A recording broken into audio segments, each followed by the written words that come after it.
Hi, boys and girls. Okay, so it's time for chapter 12. It's called A Rescue in the Trumpet of the Swan. When we left the Swan was at Camp Kukuskus, the boys' camp. He was their camp bugler,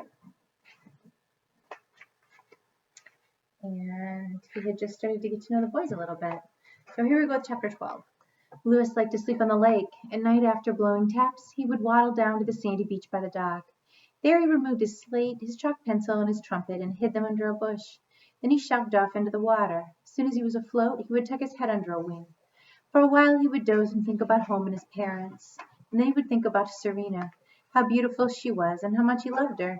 Pretty soon he'd be fast asleep. When daylight came, he would swim ashore and eat a light breakfast of water plants. Then he'd put on his things, climb onto the flat rock, and blow reveille. The boys, hearing the trumpet, would wake and rush to the dock to swim before breakfast. Reveille sounds like this. After supper at night, the campers would often play volleyball.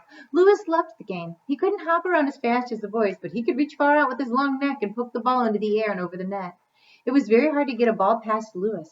He could reach almost any shot. When the boys chose sides at the start of the game, Lewis was always the first to be chosen. The boys loved camp life in Ontario. They learned how to handle a canoe. They learned how to swim. Sam Beaver took them on nature walks and taught them to sit quietly on a log and observe wild creatures. There's Lewis playing volleyball with his friends. What a riot. Wouldn't you love to have Lewis on your team? I sure would. So Sam was teaching them how to sit quietly on a log and observe wild creatures and birds. He showed them how to walk in the woods without making a lot of noise. Sam showed them where a kingfisher had his nest, in a hole in the bank by a stream. He showed them the partridge and her chicks. When the boys heard a soft caw, caw, caw, caw, caw, Sam told them they were listening to the saw-whet owl, the smallest of the owls, no bigger than a man's hand. Sometimes in the middle of the night, the whole camp would wake to the scream of a wildcat. Nobody ever saw a wildcat during the entire summer, but his scream was heard at night. One morning when Sam was playing tennis with Applegate Skinner, Sam heard a clanking noise. He looked behind him, and there, coming out of the woods, was a skunk. The skunk's head was stuck in a tin can. He couldn't see where he was going. He kept bumping into trees and rocks, and the can went clink, clink, clink. That skunk is in trouble, said Sam, laying down his racket. He's been to the dump looking for food. He poked his head into that empty can, and now he can't get it out. The word spread quickly through the camp that a skunk had arrived. The boys came running to see the fun. Mr. Brickle warned them not to get too close. The skunk might squirt them with perfume. So the boys danced around, keeping their distance and holding their noses. The big question was how to get the can off the skunk's head without getting squirted. He's going to need help, said Sam. That skunk will starve to death if we don't get that can off. All the boys had suggestions. One boy said they should make a bow and arrow, tie a string to the arrow, and shoot the arrow at the can. Then when they hit the can, they could just pull the string and then the can would come off the skunk's head. Nobody thought much of that suggestion. It sounded like too much work. Another boy suggested that two boys climb a tree and one boy could hang by his feet from the other boy's hands, and when the skunk walked under the tree, the boy who was hanging by his feet could reach down and pull the can off, and if the skunk squirted, the perfume wouldn't hit the boy because he would be hanging in the air. Nobody thought much of that suggestion. Mr. Brickle didn't like it at all. He said it was extremely impractical, and furthermore, he wouldn't permit it. Another boy suggested that they get a block of wood, smear it with glue, and when the skunk knocked against it, the can would just stick to the block of wood. Nobody thought much of that suggestion. Mr. Brickle didn't even have any glue anyway. They must not have hearts and crafts at this camp. While everybody was making suggestions, Sam Beaver walked quietly to his tent. He returned in a few minutes with a long pole and a piece of fish line. Sam tied one end of the fish line to the pole. Then he tied a slip knot in the other end and formed a noose. A slip knot, boys and girls, is like a knot that would come off the end and it would kind of go around in a circle like that. And when it catches on something, it tightens. Then he climbed to the roof of the porch and asked the other boys not to get too close to the skunk. The skunk all this time was blundering around, blindly bumping into things. It was a pitiful sight. Sam, holding his pole, waited patiently on the roof. He looked like a fisherman waiting for a fish to bite. When the skunk wandered too close to the building, Sam reached over, dangled the noose in front of the skunk, slipped the noose around the can, and gave a jerk. The noose tightened and then came off. As it did so, the skunk turned around and squirted right at Mr. Brickle, who jumped back, stumbled, and fell. Oh no! All the boys danced around, holding their noses. The skunk ran off into the woods. Mr. Brickle got up and dusted himself off. The air smelled strong of skunk. Mr. Brickle smelled too. Congratulations, Sam, said Mr. Brickle. You have aided a wild creature and have given Camp Couscous a delicious dash of wild perfume. I'm sure we'll all remember this malodorous event for a long time to come. Here we go. There's Sam with the fishing pole and the can being lifted off the skunk. And there's poor Mr. Brickle right in the line of fire. Ooh, gross. I don't see how we can very well forget it. Oh, cried Louis, lifting his trumpet. The lake echoed with the sound. The air was heavy with the rich, musky smell of skunk. The boys danced and danced, holding their noses. Some of them held their stomachs and pretended to throw up. Then Mr. Brickle announced it was time for their morning swim. A swim will clear the air, he said, as he walked away toward his cottage to change his clothes. Gosh, I hope he takes a bath too, boys and girls, because he just got sprayed by a skunk. Oh, gross. After lunch each day, the campers went to their tents for a rest period.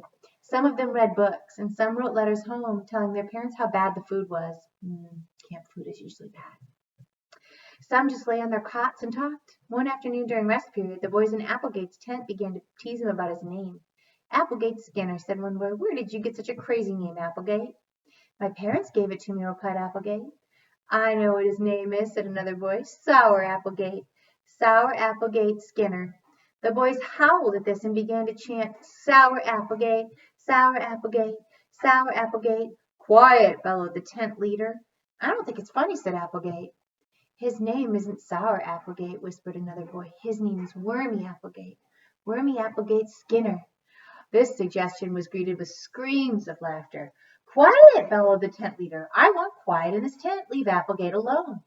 Leave rotten Applegate alone, whispered another boy, and some of the other boys had to pull their pillows over their heads so their snickering couldn't be heard.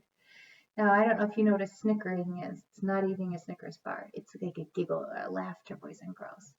Applegate was sore. When rest period was over, he wandered down to the dock. He didn't like being made fun of, and he wanted to do something to get even. I can't blame him about not liking to be made fun of. I don't think anybody does.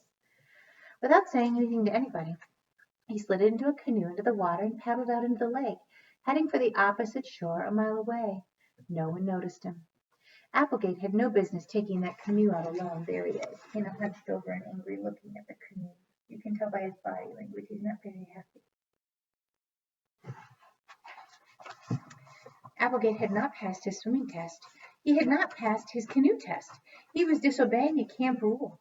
When he was a quarter of a mile from the shore, in deep water, the wind grew stronger and the waves got higher. The canoe was hard to manage, and Applegate got scared. Suddenly, a wave caught the canoe and spun it around. Applegate leaned hard on his paddle. His hand slipped, and he lost his balance. The canoe tipped over, and Applegate found himself in the water. His clothes felt terribly soggy and heavy. His shoes dragged him down, and he could barely keep his head above water. Instead of hanging onto the canoe, he started swimming toward shore, which was a crazy thing to do. One wave hit him square in the face, and he got a mouthful of water.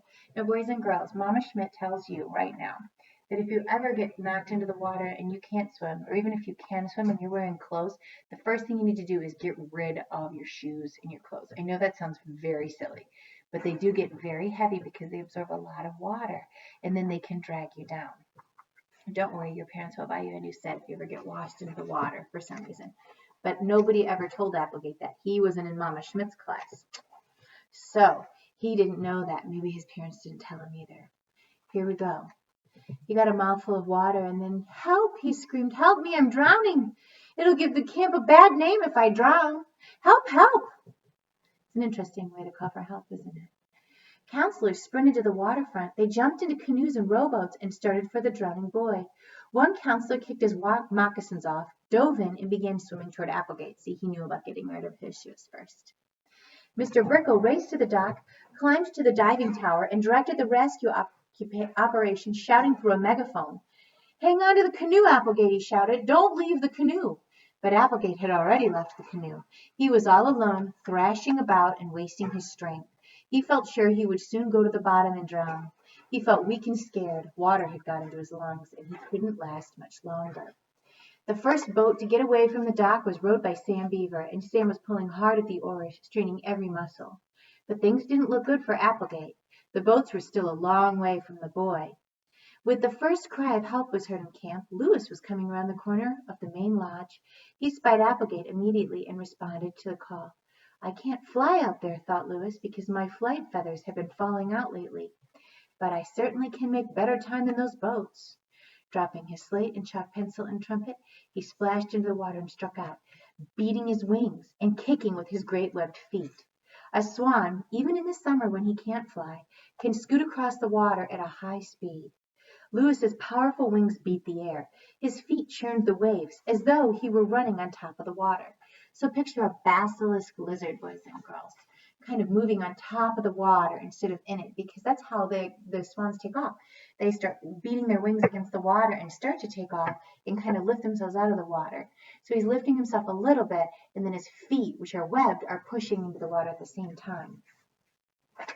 In a moment, he had passed all the boats. When he reached Applegate, he quickly dove, pointed his long neck between Applegate's legs, and then came to the surface with Applegate sitting on his back. Oh, thank goodness. Cheers came from the people on the shore and in the boats. Applegate clung to Lewis's neck. He'd been saved in the nick of time. Another minute and he would have gone to the bottom. Water would have filled his lungs, and he would have been a goner. Thank God, shouted Mr. Brickle through his megaphone. Great work, Lewis. Camp Kookooskoos will never forget this day. The reputation of the camp has been saved. Our record for safety is still untarnished. I don't know what untarnished means, but it must have to do with everybody staying safe, I would imagine. Lewis didn't pay much attention to all the shouting. He swam very carefully over to Sam's boat, and Sam pulled Applegate into the boat and helped him into the stern seat. You looked pretty funny riding on a swan, Sam said, and you're lucky to be alive. You're not supposed to go out alone in a canoe. But Applegate was too scared and wet to say anything. He just sat and stared straight ahead, spitting water out of his mouth and breathing hard. At supper that night, Mr. Brickle placed Lewis at his right in the place of honor at dinner. When the meal was over, he rose and made a speech. We all saw what happened out on the lake today. Applegate Skinner broke a camp rule, took a canoe out alone, and upset.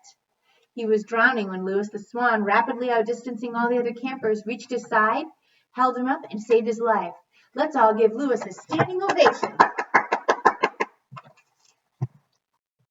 The boys and the counselors stood up. They cheered and clapped and beat on tin plates with spoons. And then they sat down.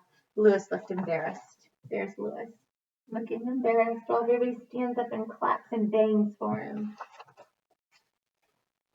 And now, Applegate, said Mr. Brickle, I hope the rescue has caused you to change your opinion of birds. The first day you were here in camp, you told us you didn't care for birds. How do you feel now? I feel sick at my stomach, replied Applegate. It makes you sick at your stomach to almost drown. My stomach still has a lot of lake water in it. Yes, but what about birds? Asked Mr. Brickle. Well, Applegate said after he thought hard for a moment, I'm grateful to Lewis for saving my life, but I still don't like birds. Really, said Mr. Brickle, that's quite remarkable. Even though a bird saved you from drowning, you don't care for birds? What have you got against birds? Nothing, replied Applegate. I have nothing against them. I just don't care for them. Okay, said Mr. Brickle, I guess we'll have to leave it at that. But the camp is proud of Lewis. He's our most distinguished counselor, a great trumpet player, a great bird, a powerful swimmer, and a fine friend. He deserves a medal. In fact, I intend to write a letter recommending that he be given the life-saving medal. Mr. Brickle did as he promised. He wrote a letter. And a few days later, a man arrived from Washington, D.C. with a life-saving medal. He hung the medal around Lewis's neck alongside the trumpet, the slate, and the chalk pencil. It was a beautiful medal. Engraved on it were the words, To Lewis the Swan, who, with outstanding courage and complete disregard for his own safety, saved the life of Applegate Skinner. Lewis took off his slate and wrote, Thank you for this medal. It is a great honor. But he thought to himself, I'm beginning to get overloaded with stuff around my neck. Take a look at him. He's starting to look a little bit like he's on an airplane or something, huh? I've got a trumpet, I've got a slate, I've got a chalk pencil, now I've got a medal. I'm beginning to look like a hippie. I hope I'll still be able to fly when my flight feathers grow in again. That night when darkness came, Lewis blew the most beautiful taps he'd ever blown. The man who had brought the medal was listening and watching. He could hardly believe his ears and eyes. When he returned to the city, he told people what he had seen and heard. Lewis's fame was growing. His name was known. People all over the world were beginning to talk about the swan that could play a trumpet.